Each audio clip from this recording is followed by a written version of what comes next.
अबे उनसे पूछिए, और वो जिनको देना है वो जाने, हम तो उस मैटर में है नहीं, तो हम क्या बताएंगे।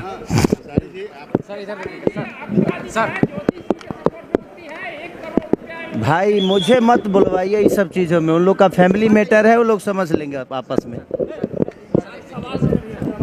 आज सुर म्यूजिक से आपका ट्रेलर लॉन्च हुआ है। हाँ हाँ, अग्नि परीक्षा फिल्म का नाम है।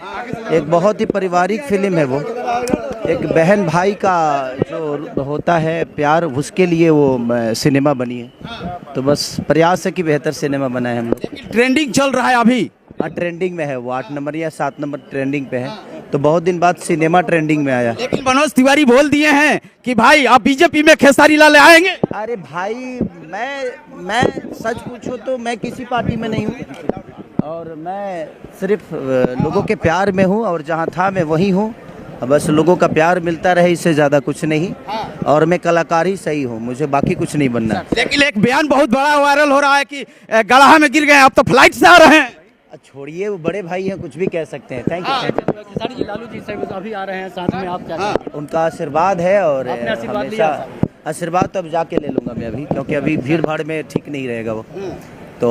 और उनका बेटा हूँ, और हमेशा से आशीर्वाद उनका लेता रहता हूँ, ये कोई नया नहीं है। और हम पूरे बिहार कहीं ना कहीं उनको गार्जियन स्वरूप मानता है। हमारे जनरेशन के जितने लोग हैं, सब लोग उनको पिता तुल्य ही मानते हैं। एक और बात जानेंगे आपसे कि पवन सिंह जैसे बोल रहे हैं कि 51 लड़कियों का शादी कराएंगे, गुंजन सिंह अपने स्टेज पर बोल रहे हैं, आप क्या कहें? हाँ, तो मैं तो सुना कि शायद वो 4 व्हीलर भी दे रहे हैं। तो अच्छी बात है कि मैंने अपने क्षमता के अनुसार मैंने 11 बाइक दी। अब वो शायद क्षमता के, हमारा हमसे तो ज़्यादा क्षमता है उनका।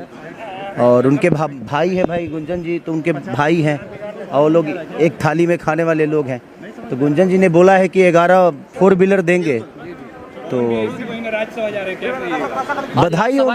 बधाई है उनको कि और ऊंचाइयों पे जाएं। हमारी शुभकामना है उनके साथ हमेशा से। बट 51 लड़कियों को 4 व्हीलर देना चाहिए, ये पूछा। लेकिन आप 11 बाइक देकर सुर्खी में बटोर लिए हैं। अरे नहीं, हम लोग की क्षमता जितनी होती है, प्रयास करते हैं कि लोगों का दिया हुआ हमारे पास सब कुछ है, तो उनके हक में जितना हो सकता है हम कर सकते हैं। आपको राज्यसभा जाने का मौका मिले तो आप जाएंगे? भाई मुझे कहीं नहीं जाना है, मैं कलाकारी सही हूँ, और कलाकारी रहने दीजिए मुझे। देखिए, सबसे बड़ी खबर आरती न्यूज पर, आराध्या म्यूजिक का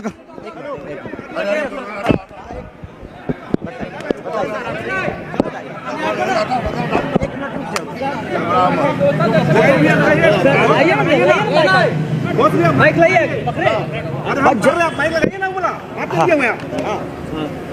जी बताइए। खेसारी जी, मनोज तिवारी ने कहा है कि रितेश पांडे जो है जनसुराज को छोड़ दिए हैं, वो अब बीजेपी में कभी भी आ सकते हैं। खेसारी लाल भी बीजेपी ज्वाइन करेंगे। मैं कहीं नहीं जा रहा हूँ, मैं एक कलाकार हूँ, और मुझे कलाकारी रहने दीजिए। हमारे बस का मुझे नहीं लगता राजनीति है, क्योंकि राजनीति में आपको झूठ बोलना पड़ता है, और हम सच बोलने वाले लोग हैं, और सच बोल के आप राजनीति कभी नहीं कर सकते हो। इसीलिए मुझे कहीं नहीं जाना है। मैं जहाँ हूँ, लड़ना था, एक बार वो सिचुएशन ही ऐसा हुआ, मैं लड़ लिया। मैं देख लिया कि सच्चाई यहाँ नहीं चल सकती, तो मैं एक कलाकार बहुत खुश हूँ, और मुझे कलाकारी रहने दीजिए। मुझे अभी तो बिल्कुल मैं कुछ नहीं सोच रहा हूँ, मुझे बस संगीत से मतलब है, और संगीत ही मेरी जीवन है। बेटियों के लिए लगातार आवाज आप बुलंद करते रहे, 11 लड़कियों की शादी में भी आप शामिल हुए। अभी वर्तमान में एक बेटी जो है अपनी जिंदगी की लड़ाई लड़ रही है। ज्योति सी कह रही है कि 10 करोड़ रुपया दे मुझे जीवन यापन करने के लिए।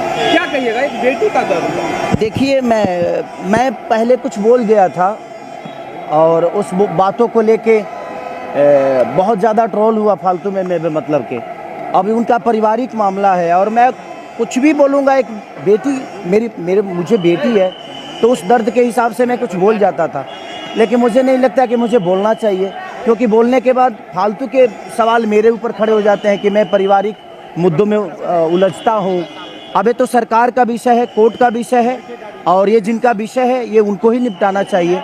अब वो कितना देंगे, वो कितना लेंगी, कोर्ट कितना तय करेगा, ये तो उनका अपना विषय है। मुझे नहीं लगता कि मुझे उस विषय पे बोलना चाहिए, क्योंकि मैं एक नागरिक होने के नाते कई बार बोल चुका हूँ, और उस बोलने का नतीजा भी पा चुका हूँ कि मुझे अभद्र टिप्पणियाँ कही जाती है, बहुत सारी चीज़ें मुझे ट्रोल किए जाते हैं। तो मुझे नहीं लगता कि मुझे बोलना चाहिए इस विषय पे। ये उनका अपना मैटर है, वो सुलझ लेंगे। पवन सिंह ने कहा एक कार्यक्रम के दौरान कि वैभव सूर्यवंशी भोजपुरी गाना बजाया तो पवन सिंह का गाना बजाया।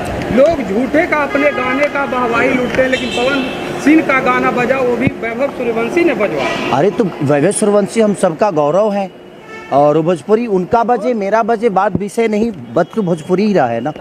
और वह भोजपुरी का नाम रोशन कर रहे वो हों, चाहे हमारे ईशांत किशन जी हों, चाहे हमारे धोनी जी हों, चाहे मुकेश जी हों, चाहे जितने भी क्रिकेटर हमारे बिहारी और झारखंड के हैं, हम सब के लिए गौरव है। और हम चाहते हैं कि वो उन्हीं के गाना बजाएं। अब उनका गाना धरती पे बज रहा है, मेरा तो चांद पे बज रहा है, तो मैं क्या करूं? तो सही बात। क्या बंगाल में आप जाएंगे चुनाव प्रचार करने के लिए, जो बंगाल में चुनाव होने जा रहा है? अब देखिए, कोई बुलाएगा तो क्यों नहीं जाऊंगा। जिनसे अपना देखिए मेरा व्यक्तिगत जिससे संबंध होता है उसके लिए मैं हमेशा से जाता हूँ, चाहे वो बीजेपी में हो या वो आरजेडी में हो या किसी भी पार्टी में। पवन सिंह आप जिस शादी विवाह समारोह में आप गए थे उसमें पवन सिंह नहीं पहुंचे।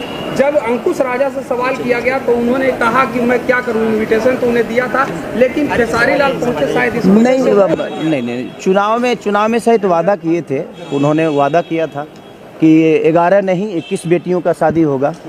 बट ठीक है, हो सकता है कोई परिस्थिति हुई होगी, नहीं आए तो ये उनका विषय है, क्यों नहीं आए। बट मुझे उन्होंने इनविटेशन दिया तो मुझे लगा जी नहीं यार, मैं सक्षम हूँ, कम से कम उन बच्चियों को इतना साहस कर रहे हैं वो दोनों भाई मिलके, तो हम भी एक कलाकार होने के नाते मुझे भी लगा कि मुझे भी उन बहनों को अपने तरफ से जो भी गिफ्ट हो सकता है मैं दे सकता हूँ। तो मैंने प्रयास किया और मैंने कोशिश की, और ऐसे बेहतर काम के लिए हमेशा से हर आदमी को कोशिश करना चाहिए। तेज प्रताप यादव ने आपके लेकर के कहा कि हमेशा सितारा ही नहीं रहेगा, आए और कहीं गए। ठीक है, देखिए सबसे वो सही बोल रहे हैं, हर आदमी स्टार हमेशा नहीं रहता है। हर आदमी चाहे जो मैं आजीवन स्टार रहूं तो संभव है नहीं। उनका भी कहना सही है कि हमेशा खेसारी स्टार नहीं रहेंगे। आज हैं, इनके जगह पे कोई पहले था, उसके बाद कोई आया, फिर मैं आया, मेरे बाद भी दुनिया है। ऐसा नहीं कि मेरे पे दुनिया के ख़त्म होती है, तो दुनिया है और आना जाना लगा रहता है। और यही प्रकृति का खेला है कि दिन है तो रात होगी और रात है तो दिन होगा। अगर आज धूप है तो बरसात होगी और बरसात खत्म होगा तो धूप भी होगा। आखिरी सवाल, अब बिहार में खुले में मीट मांस बिकना बंद हो गया। देखिए, खुले में कुछ, यहाँ कुछ भी खुले में बंद हो जाता है, लेकिन अंदर तो सब कुछ चलता ही है, तब उसके लिए क्या कहिएगा। ये कोई बड़ा विषय नहीं है, ये तो सरकार का विषय है कि भाई वो लोग क्या बंद कराते हैं और क्या क्या चालू होता है, अब सबको पता है। तो ये सवाल ही नहीं है, क्योंकि खुला में तो हर चीज़ बंद है, लेकिन अंदर तो सब कुछ चालू है, तो बंद करने का कोई मतलब बनता नहीं है, मुझे लगता है। एक पार्टी के नेता ने कहा कि शराबबंदी की समीक्षा होनी चाहिए, शराबबंदी को लेकर किया जा रहा है। बिल्कुल जी, क्या सॉरी, अरे शराबबंदी को लेकर मामले में जो लड़की मरी थी उसके परिवार वालों को धमकी मिल रहा है। मुझे लगता है कि सरकार को, क्योंकि देखिए सच पूछे कि जिस राज्य में बेटियां सुरक्षित नहीं है तो समझिए कि सरकार की लापरवाही ही कही जाएगी। तो इस पे जो सरकार है उसे विचार जरूर करना चाहिए कि, इसीलिए मैं कहता हूं कि हर घर में एक बेटी पैदा जरूर होनी चाहिए, ताकि बेटियों की दर्द हम समझ पाए। मैं बेटियों पे इसलिए बेहतर बोल पाता हूं क्योंकि मेरे पास बेटी है और मैं उस बेटी को देखता हूं तो मुझे लगता है कि दुनिया के हर वो बेटी मेरी बेटी की तरह होगी।